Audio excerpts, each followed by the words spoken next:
As we are gathered here today, we must ask ourselves, and what is the state of our continent? What is the state of Pan-Africanism?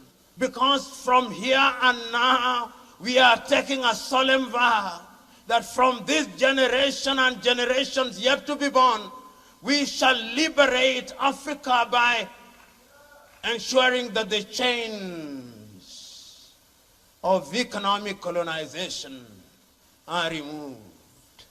And you in the EFF, you the fighters, you the commissars, you the commander-in-chief, go out there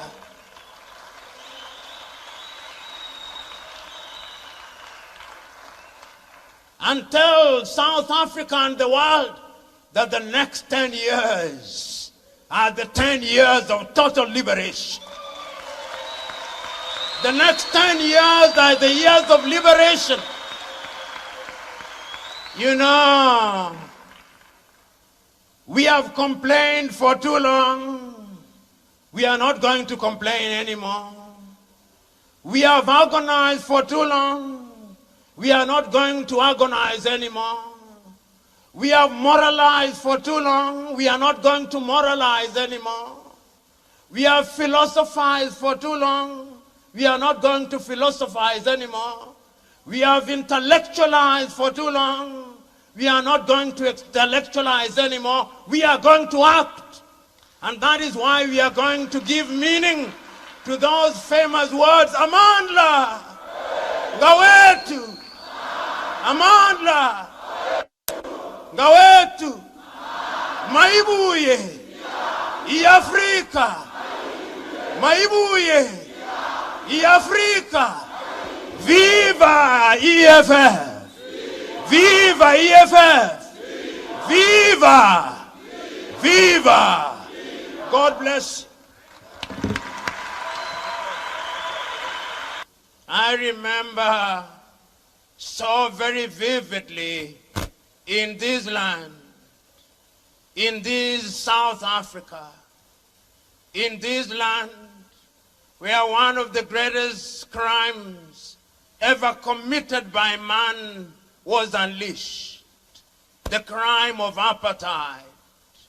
In this land, there came men who, in their misguided view, took the view that the black man was the child of a lesser God.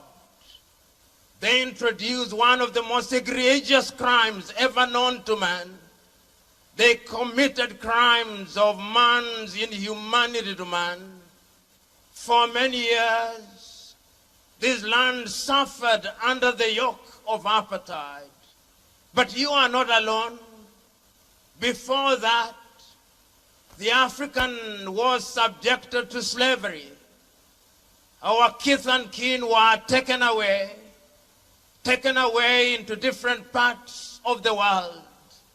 They were taken away to Europe. They built Europe. They were taken away to the United States of America. They built the United States of America. They were taken away to the Caribbean. They built the Caribbean.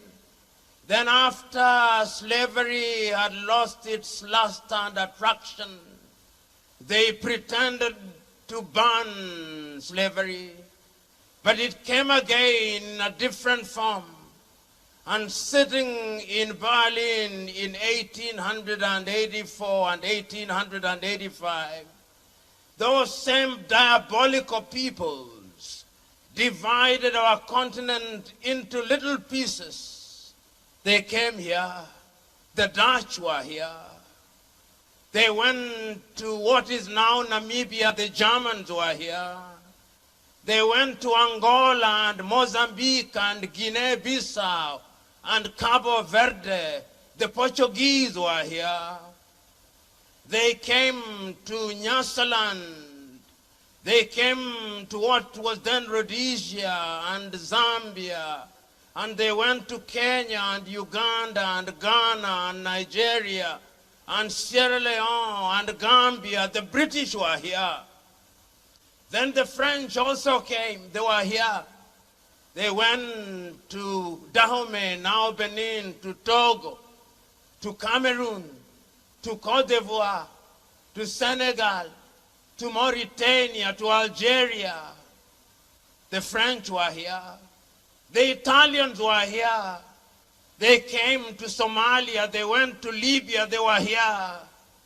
The Belgians were here. They went to Congo. The Spanish were here. They went to Sao Tome and Principe. They were here.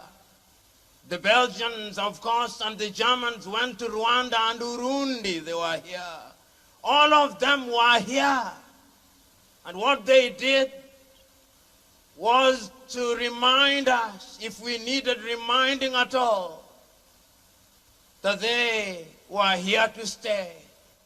They abused us. We fought against them wherever they were. The Mau Mau fought them in Kenya. They fought them in Tanganyika. They fought them in Ghana. And we defeated them and we started regaining our independence. I can still hear those immortal words of the Osagie for Kwame Nkrumah on the 6th day of March 1957 in Accra, Ghana, telling his Ghanaian peoples that the independence of Ghana means nothing if the rest of Africa is not independent.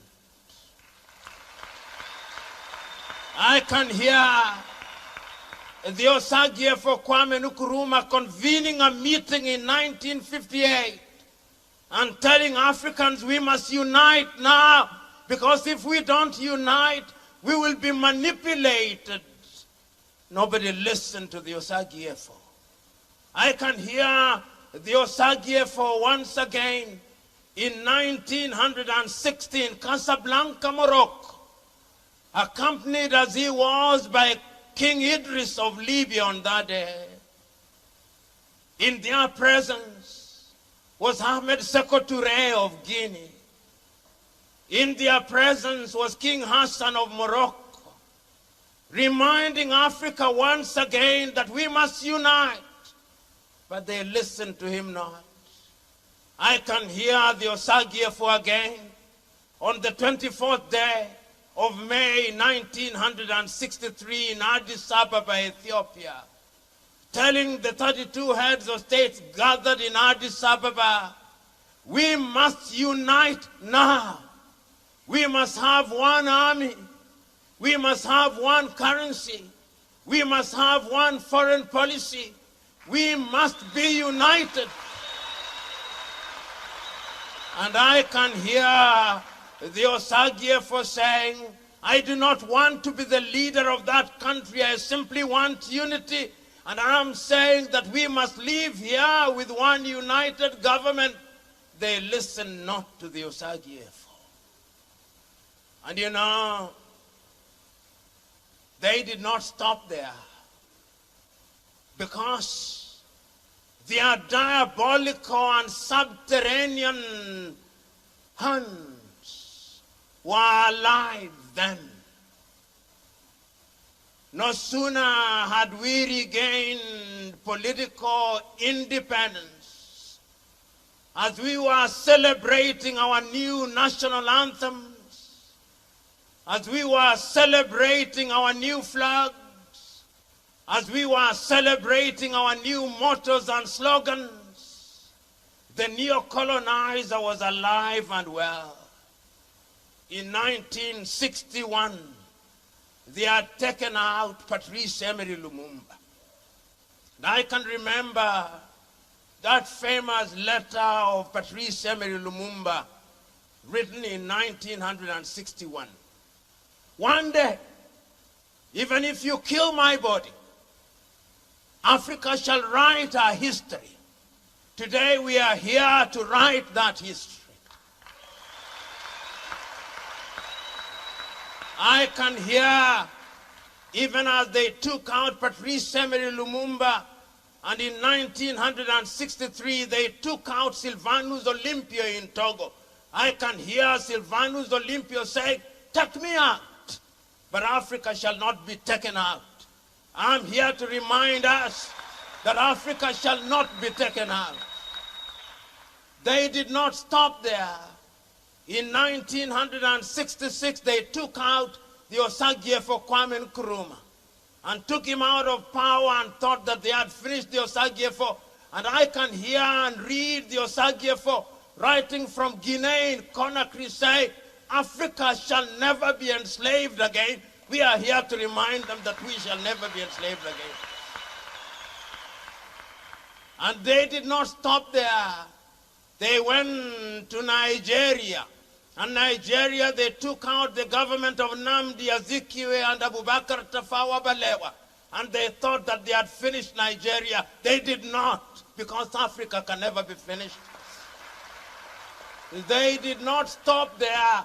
They went to Mali and they thought that they had taken out Modibo Keita, and they thought that Mali would not be taken out. They did not take Mali out. They did not stop there. They went to Algeria and took out Ahmed Ben Bella, and they thought that Algeria would be taken out. They did not take Algeria out. But the neo-colonial project is alive and well, because even as that was happening, South Africa was still under the yoke of the apartheid regime. And I can hear the words of the great South Africans at that time as a young student. I can still remember the words of O.R. Tambo. I can still remember from Angola the words of Agostinho Neto. I can still remember the words of Eduardo Mondlane and Samora Moises Machel.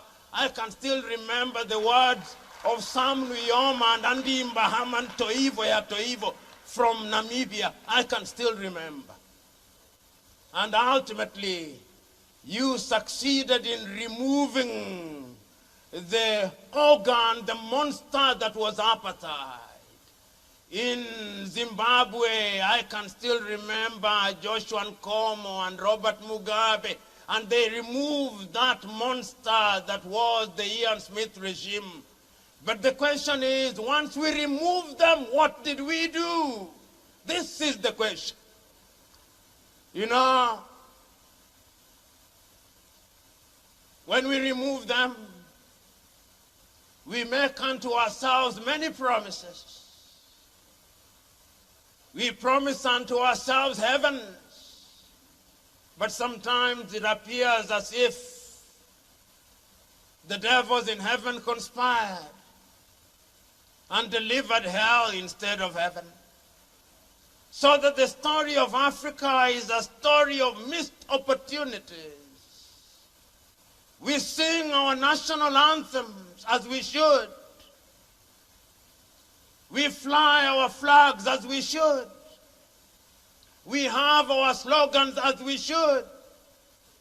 But yet, we have fallen short of the expectations of both God and man.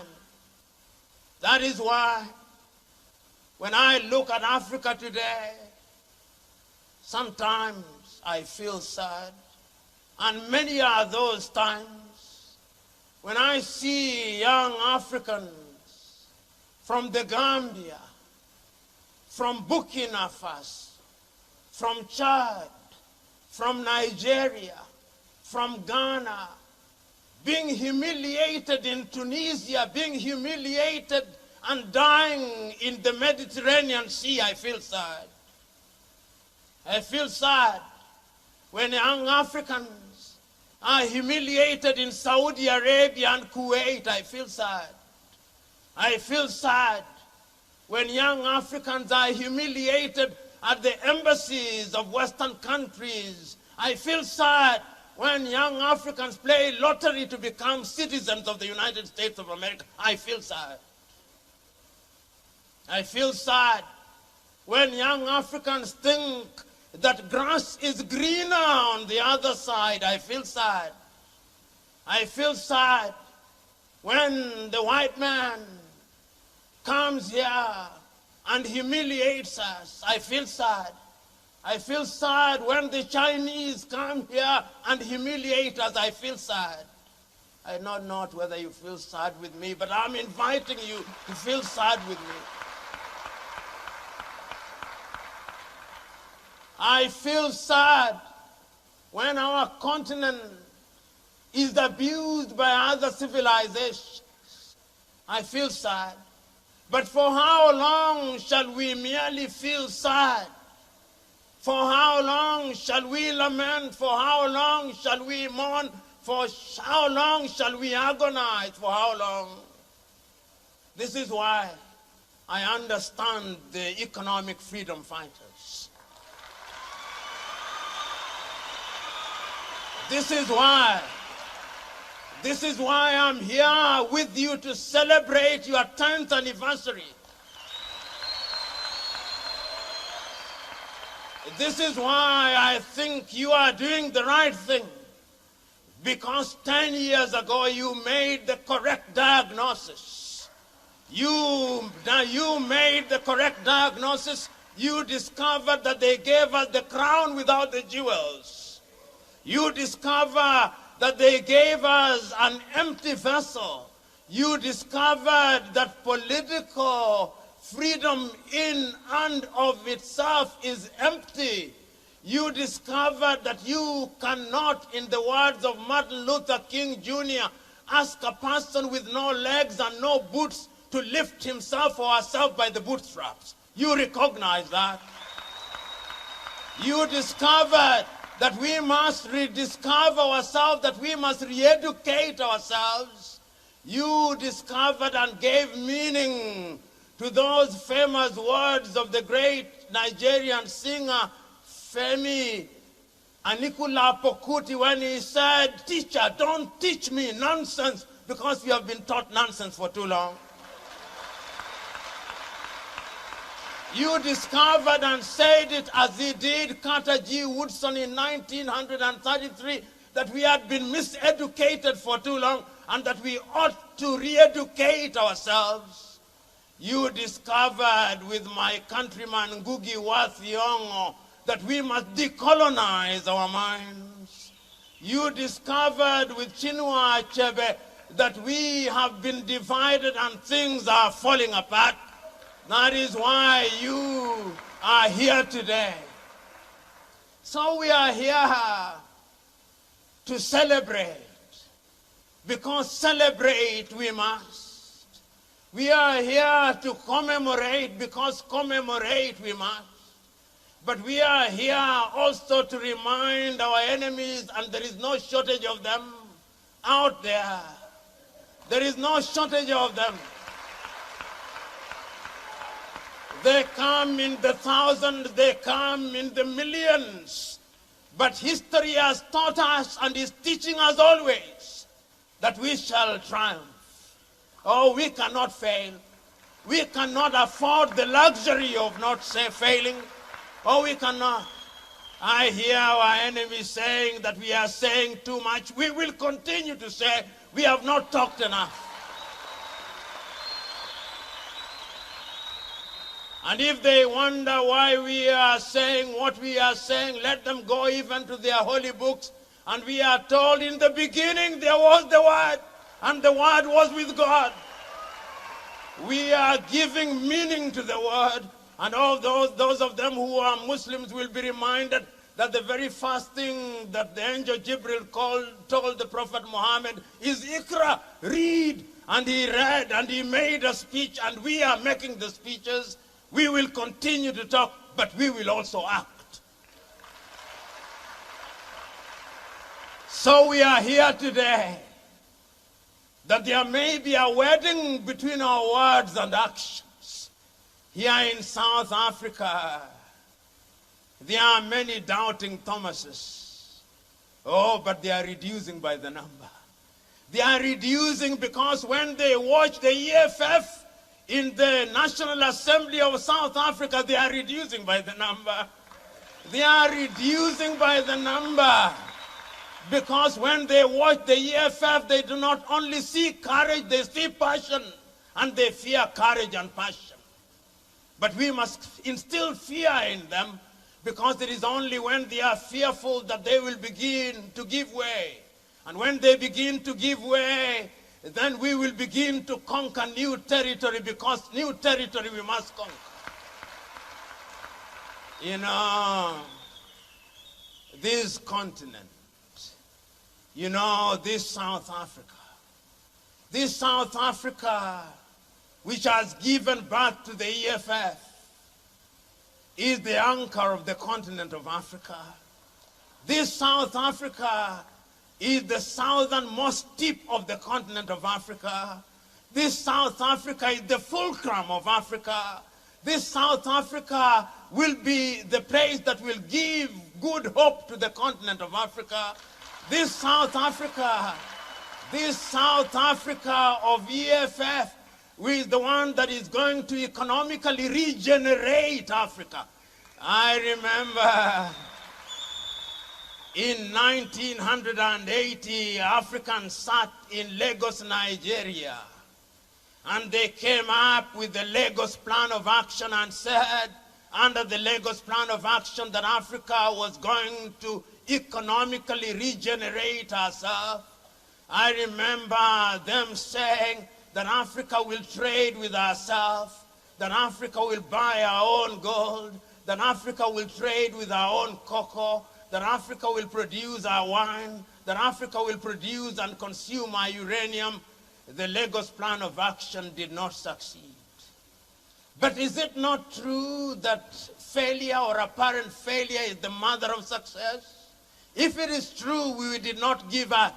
Because I remember in 1997, on the 6th day of March, to be exact, that great Tanzanian Mwalimu Julius Kambarage Nyerere, speaking in Accra, Ghana, on the occasion of the 40th anniversary of the independence of Ghana, said, I remember, he said, that a few years ago, we doubted Kwame Nkrumah when he talked about unity. We must now apologize to Kwame. He was right, we were wrong. But we have now recognized the mistakes that we made. We will meet many challenges, but of all the sins that we can commit, there is a single sin that we must never commit: the sin of despair, the sin of giving up. EFF is the representation of our failure, refusal to give up. You know, on that day, Mwalimu said, every generation has a role to play. My generation is the generation that led the struggle for independence. Your generation must now fight a different battle, the battle of economic emancipation. And that is the battle that we are here to fight. And I remember once again, this land is in the business of producing good men and women. In the year 2013, you produced yet another woman, Nkosazana Dlamini Zuma. And you gave her the task of being the chair of the African Union, and she wrote a letter to the Osagyefo Kwame Nkrumah. Said, Osagyefo, we asked for your forgiveness, and that is how we came up with Africa Agenda 2063 and the Africa Continental Free Trade Area. Under those documents, we are promising ourselves that Africa shall be economically emancipated, because we cannot allow ourselves to be under the tutelage of the International Monetary Fund. We cannot, and we must not. We must not allow ourselves to be slaves of the World Bank. We must not. We must not allow ourselves to be told who our friends are and who our enemies are and what we should and should not do. We cannot be the tail that is wagged by the dog all the time. The time has come that we must do the things that are in our best interest. And that will only happen when we are economically emancipated.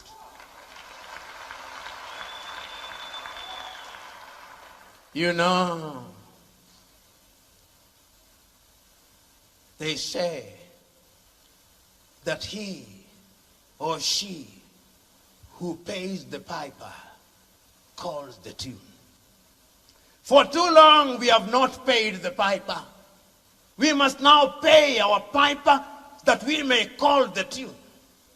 EFF, you are now telling us how to pay the piper. You are now telling us that going forward we must now economically emancipate ourselves. We cannot be a continent whose greatest claim to fame is that we are in the business of borrowing. We have borrowed for too long. We've been abused for too long.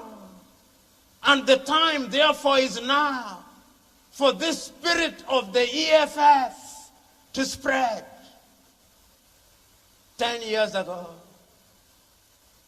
when my good friend Julius Selomalem and his comrades in arms sat somewhere here in South Africa, and the revelation was given unto them that the last colonial question was economic emancipation. It was a revelation. And they said that we must have economic freedom in our lifetime.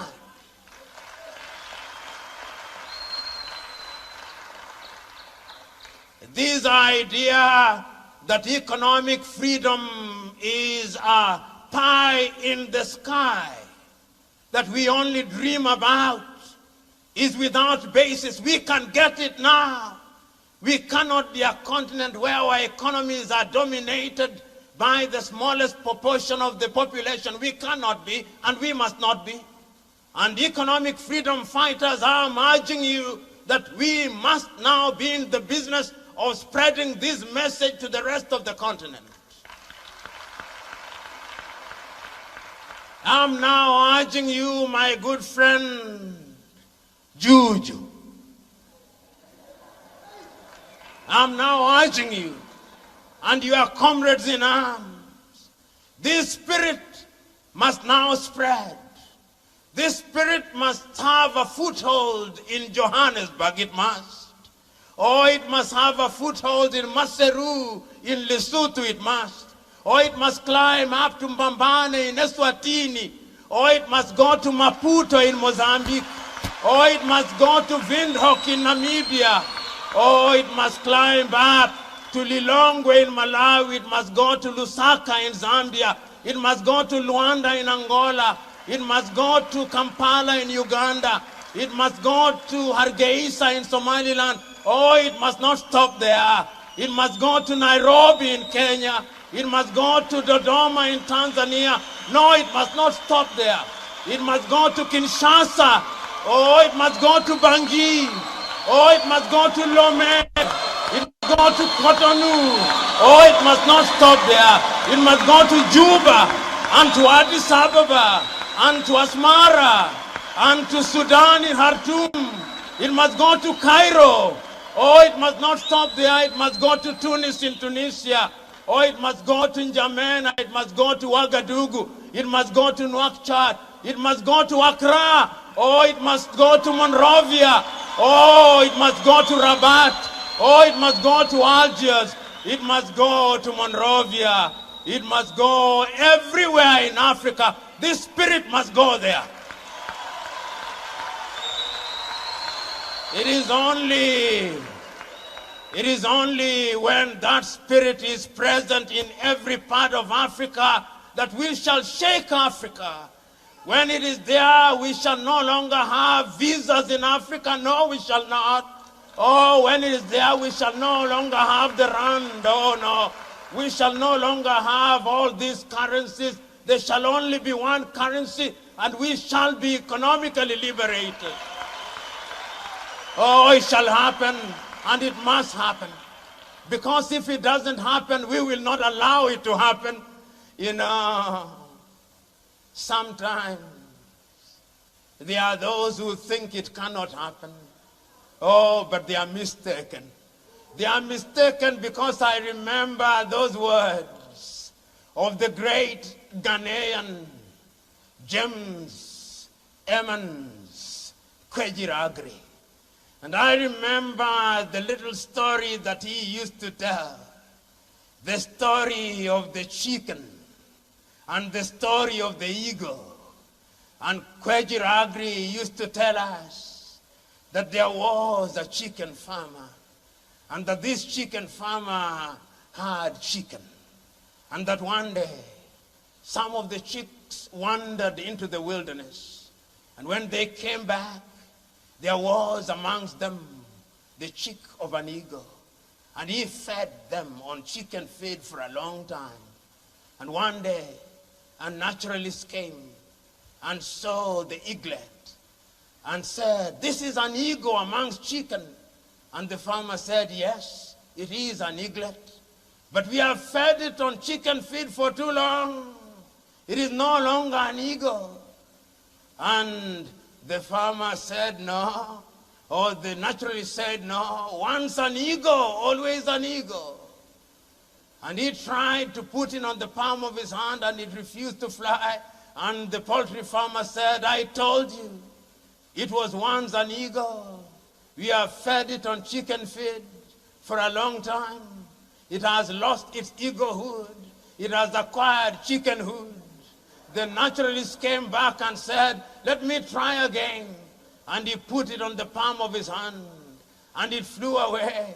And he turned to the farmer and said, "I told you, once an eagle, even if you feed it on chicken feed, it will remain an eagle."